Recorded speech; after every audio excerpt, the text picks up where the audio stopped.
அங்காளி பூங்காளி மாகாளியே சிவனுக்கு.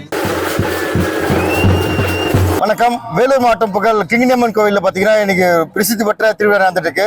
தேர் திருவிழா நடக்குது. இது மாதிரி திருவிழா எங்கேயும் பார்க்க முடியாது. இங்கே வந்து மாடரை வந்து சுத்தம் தேரில் பார்த்துருப்பீங்க. அங்கே பிரச்சனை பண்ணிட்டு இருக்காங்க. ரொம்ப பிரசித்தி பெற்ற திருவிழா. இன்னும் கொஞ்சம் பார்த்தா மக்கள் வெள்ளத்தில் அம்மன் வந்து மிதக்கிற மாதிரி இருப்பாங்க.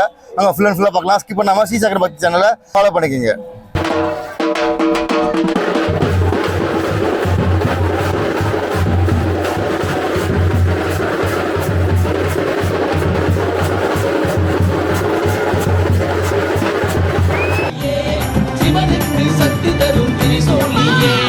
அரங்காக்கும் காளி அரங்கிந்த நீலி வரம் ஒன்று வேண்டும் தருவா திருசூலி. அரங்காக்கும் காளி அரங்கிந்த நீலி வரம் ஒன்று வேண்டும் தருவா திருசூலி. ஸ்ரீசக்கரம் பக்தினர்களுக்கு அன்பான வணக்கம். வேலூர் மாவட்டத்தில் கிங்கினியம்மன் கோவில் மிகவும் சக்தி வாய்ந்த கோவில். திருக்கோவில் அச்சர் இருக்கார். நம்ம கூட சில வார்த்தைக்கு திருக்கோவிலை பற்றி பேசுவார். வாங்க பார்க்கலாம். கிங்கினியம்மன் பார்த்தீங்கன்னா ரொம்ப வித்தியாசமாக இருக்கும். அந்த பேரை பார்த்தீங்கன்னா ரொம்ப வித்தியாசமான பேர். இருந்தாலும் இந்த நெடுஞ்சாலைத்துறையில் பார்த்தீங்கன்னா போக்குவரத்து உண்மையிலேயே இந்த போக்குவரத்துக்கு ரொம்ப பாதுகாப்பாக விளங்கக்கூடிய தெய்வம். போக்குவரத்து எல்லாருக்கும் ரொம்ப பாதுகாப்பாக விளங்கக்கூடிய தெய்வம்னு சொல்லலாம். அப்பேற்பட்ட தெய்வம் இந்த நெடுஞ்சாலைத்துறையில் எல்லாருமே வந்து இந்த தெய்வத்தை வணங்காமல், ஒரு லாரி முதல் கொண்டு பஸ்கார் முதல் கொண்டு எல்லாரும் வணங்காமல் போக மாட்டாங்க. அவ்வளோ சக்தி வாய்ந்தவன். எல்லா வரங்களையும் கொடுக்கக்கூடியவன். கேட்கக்கூடிய அனைத்து வரங்களையும் கண்டிப்பாக உடனே கொடுக்கக்கூடிய அதுவும். அந்த அளவுக்கு சக்தி வாய்ந்த இந்த ஒரு தெய்வம். அம்பாள் பார்த்தா ரொம்ப சின்னதாக தான் இருக்கும்.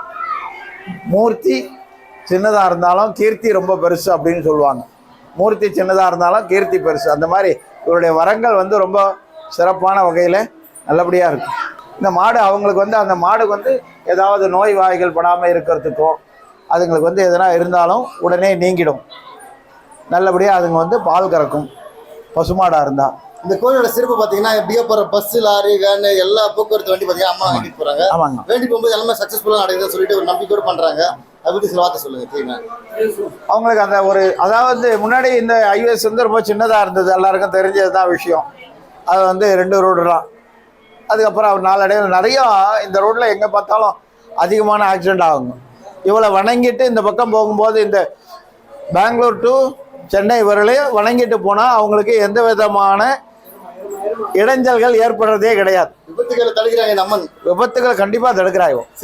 அதுல போறதுக்கு கண்டிப்பா இவ்வளவு வேண்டி இவகிட்ட வேண்டி நிக்காம போக மாட்டாங்க. நல்லா தெரிஞ்சவங்க கண்டிப்பா பாத்தீங்கன்னா அவங்க அந்த உண்டியல்ல காசு செலுத்திட்டு அவளை அந்த குங்குமம் எடுத்து வச்சுன்னு போனாங்கன்னா அவங்களுக்கு அந்த எந்த விதமான இடையூறும் இல்லாம அவங்க பயணம் நல்லா கரெக்டா முடியும். நல்லா முடியும்.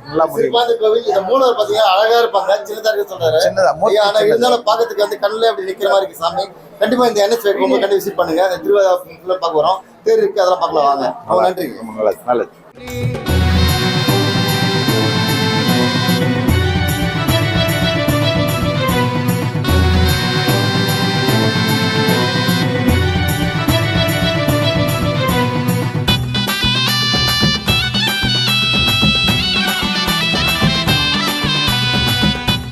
வணக்கம் சார்.